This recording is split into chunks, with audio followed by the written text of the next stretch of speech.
സൂര്യകുമാർ യാദവ് ഇന്ത്യയുടെ നായകനായ ഏഷ്യാകപ്പ് മത്സരത്തിൽ യുഎഇക്കെതിരെ സഞ്ജു സാംസൺ വിക്കറ്റിന് പിന്നിൽ തകർപ്പൻ പ്രകടനം കാഴ്ചവെച്ചു. 2 ക്യാച്ചുകളുമായി ശ്രദ്ധേയമായ പ്രകടനം നടത്തിയെങ്കിലും സഞ്ജുവിൻ്റെ ഒരു റണ്ണൌട്ട് ശ്രമം ഇന്ത്യൻ ക്യാപ്റ്റൻ പിൻവലിച്ചതോടെ ആ വിസ്മയ പ്രകടനം റണ്ണൌട്ടായി മാറിയില്ല.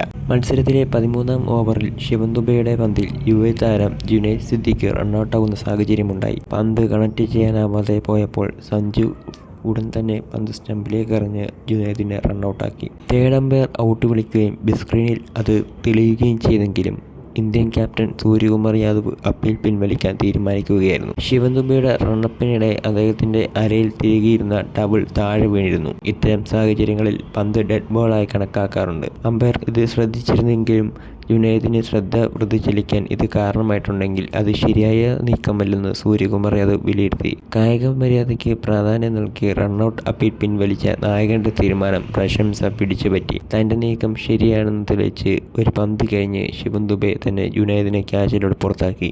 പിന്നാലെ കുൽദീപ് യാദവിൻ്റെ അടുത്ത ഓവറിൽ ഹൈദർ അലിയെ പുറത്താക്കി സഞ്ജു ഇന്നിംഗ്സിൽ വിരാമമിട്ടു. സഞ്ജുവിൻ്റെ വിക്കറ്റിന് പിന്നിൽ മികച്ച പ്രകടനവും കളിയിലെ വ്യത്യസ്തത ഉയർത്തിപ്പിടിച്ച ക്യാപ്റ്റൻ സൂര്യകുമാറിൻ്റെ നീക്കവും മത്സരത്തിലെ പ്രധാന നിമിഷങ്ങളായി.